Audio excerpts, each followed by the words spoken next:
देखो शुरू करते हैं हम फ्रांसीसी क्रांति की शुरुआत। क्या? फ्रांसीसी क्रांति की शुरुआत। क्रांति की शुरुआत कब हुई थी, किस सन में हुई थी? फ्रांसीसी क्रांति की शुरुआत, ठीक है, सन 1789 से मानी जाती है। इस क्रांति की शुरुआत कुलीनबर्ग द्वारा हुई थी। किस वर्ग द्वारा हुई थी? कुलीनबर्ग द्वारा हुई थी।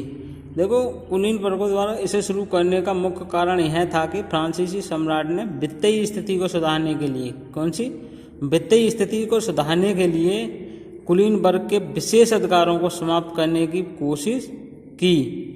कुलीनों की संस्था पार्लेमा ने इसका विरोध किया, जिसके कारण दोनों वर्गों में संघर्ष हो गया।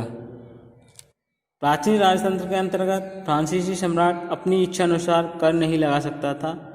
इसके लिए उसे प्रतिनिधि सभा, स्टेट्स जनरल, जिसको हम बोलते हैं स्टेट्स जनरल बोलते हैं, क्या बोलते हैं? स्टेट्स जनरल बोलते हैं। जो प्रतिनिधि सभा जो थी उसके लिए क्या था? बैठक बुलाना था। एक बैठक बुलाकर नए करों को अपने प्रस्तावों पर सभा के सदस्यों की सहमति लेनी पड़ती थी। प्रतिनिधि सभा की राजनीतिक संस्था थी जिसमें तीनों स्टेट अपने प्रतिनिधि भेजते थे, लेकिन सम्राट ही यह फैसला करता था कि इस संस्था की बैठक कब बुलाई जाए।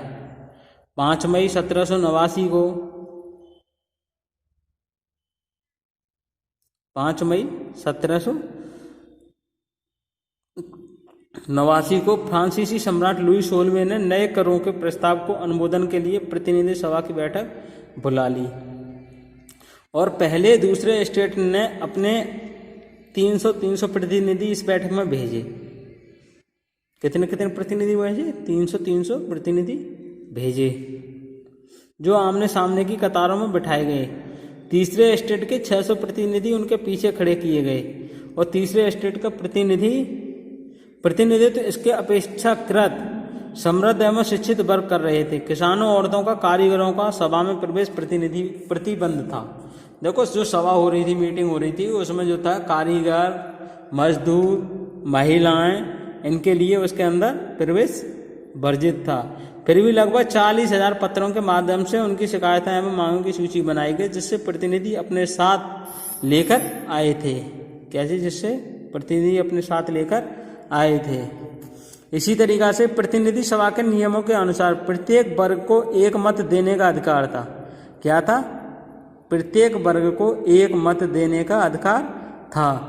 इस बार भी लुई 16वां इसी प्रथा का पालन करने के लिए दृढ़ प्रतिज्ञ था, परंतु तीसरे वर्ग के प्रतिनिधियों ने मांग रखी कि अब की बार पूरी सभा द्वारा मतदान कराया जाना चाहिए, या पूरी सभा के द्वारा ही मतदान कराया जाना चाहिए, जिसमें प्रत्येक सदस्य को एक मत देने का अधिकार होगा। यह एक लोकतांत्रिक सिद्धांत था, जिसे उदाहरण तौर पर रूसो ने अपनी पुस्तक द सोशल कॉन्ट्रैक्ट में प्रस्तुत किया था। जब सम्राट ने इस प्रस्ताव को अस्वीकार कर दिया तो तीसरे स्टेट के प्रतिनिधि विरोध जताते हुए सभा से बाहर चले गए। जब तीसरे स्टेट के प्रतिनिधि जो आए हुए थे वो सभा से विरोध जताते हुए बाहर चले गए, फिर हुआ क्या कि तीसरे स्टेट के प्रतिनिधि स्वयं को संपूर्ण फ्रांसीसी राष्ट्र का प्रवक्ता मानते थे। मुख्य कारण क्या था उनका? ये कारण था कि तीसरे स्टेट के प्रतिनिधि स्वयं को संपूर्ण फ्रांसीसी राष्ट्र का प्रवक्ता मानते थे।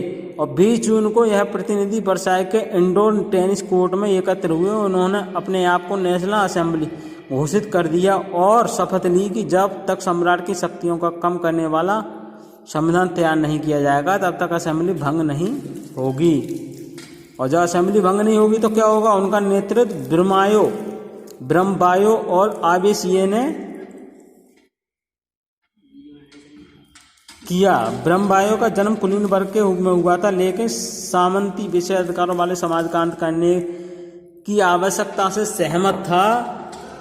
उसने एक पत्रिका निकाली और वर्साय में जुटी भीड़ के सामने प्रभावशाली भाषण भी दिए। आबेसिये मूलतः पादरी और था और उसने तीसरा स्टेट किया है शीर्षक एक अत्यंत प्रभावशाली प्रचार पुस्तिका पैम्पलेट लिखी। जिस समय नेशनल असेंबली संविधान का प्रारूप तैयार करने में व्यस्त थी, उस समय पूरा फ्रांस आंदोलित हो रहा था। बहुत ज़्यादा ठंड पड़ने के कारण फसल मारी गई थी और पाव रोटी की कीमतों आसमान छू रही थी। ओके।